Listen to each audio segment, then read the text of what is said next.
thank you for having me at this conference. My name is Julian Cadamarteri, and I work at the Norwegian Institute of Cultural Heritage Research. And I'm going to be talking about Lade, just southwest of here, northwest, sorry, of here, northeast, actually, yeah. Trondheim is a sort of an important hub for transportation, and it also was important during the war. On the 9th of April, German forces occupied Trondheim and started sort of expanding out from Trondheim.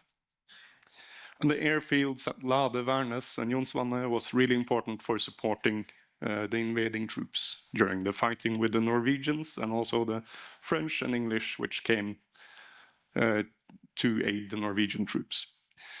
Lade and Trondheim was important in the German plans for post-war occupation of Norway. And supposedly Trondheim was to become a German enclave within the sort of semi-free Norway. Pre-1940, Lade was largely agricultural land. The city started expanding out. And we have a few aerial photographies of that period and a few artistic renditions. And this agricultural area was also important during the Viking Age and the Roman Age. And supposedly it was the seat of the Earls of Lade, which were the contestants for the Norwegian throne during the early medieval period in Viking Age. And that was turned into a large airfield by the Germans. And as I said, the airfields were really important for resupplying forces and also for aiding in the destruction and bombing of Norwegian towns and Norwegian forces.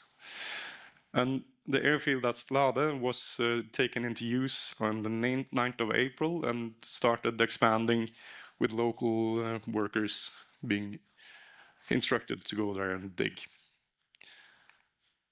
The Lade airfield is part of a much larger complex, but I'll be focusing mainly on the airfield today.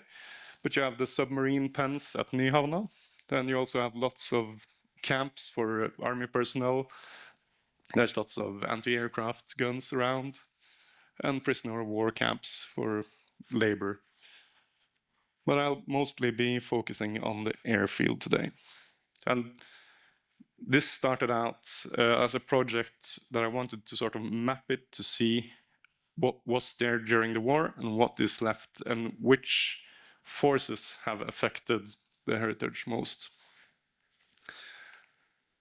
There's a few aerial reconnaissance photos of the airfield and the surrounding area, which was conducted in 42, and I think there's one in 44 as well. But usually they're not really clear, the pictures. There's 2 good pictures and the rest are sort of foggy and there's lots of cloud coverage. There also exists a single map of the airfield, which is really schematic, and it doesn't really say much. So we had to go back to the aerial photography to sort of map what was there. Luckily, in Norway, we have a series of aerial photographs going back to 1937 for Trondheim and going right up to today. So you could use those to map out what was there when things are lost, and that's what I've been trying to do. So in 1945, we have this situation with a large airstrip, areas for dispersal of aircraft, and supporting buildings. The airfield was kept in use after the war, but quickly turned into a civilian airfield. And it was kept in use until 1964, when the needs or the city expanded so much that they needed more land and it wasn't too much use for the airfield anymore, so they started dismantling it. And from 1964, it's been expanded to become sort of a semi-industrial area, and then now it's become more housing again. And this is the situation in 2015. And you can see all the blue areas are things that has been removed, and the red dots are things that remain.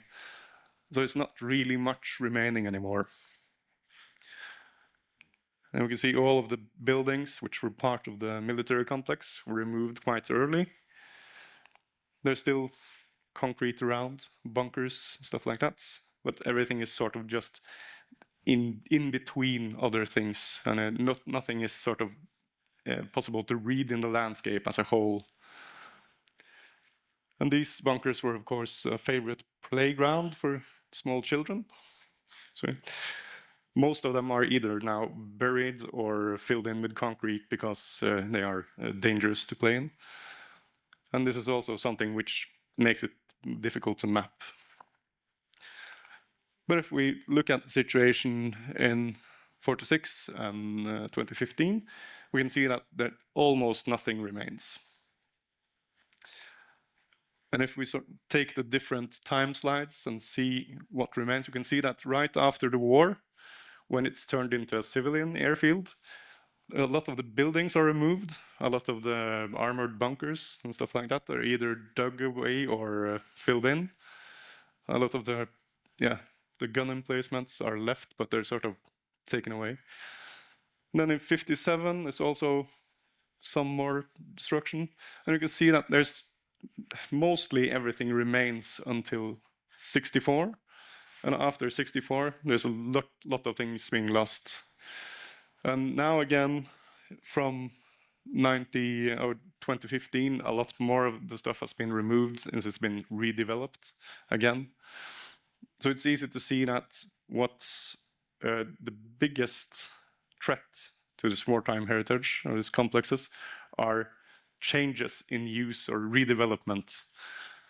When it's kept in use, it's slowly eroding, but it's not sort of been removed as a whole. So now we have one hangar left. It's been turned into a shopping center. And yeah, I don't think people really know that it's part of the German airfield anymore. It's really difficult to see that it's a hangar if you don't know it. And they were supposed to sort of put up historic plaques telling the history about it or anything, but since it's cheaper not to do it, they didn't. And yeah, that's all I had. So if you have any questions or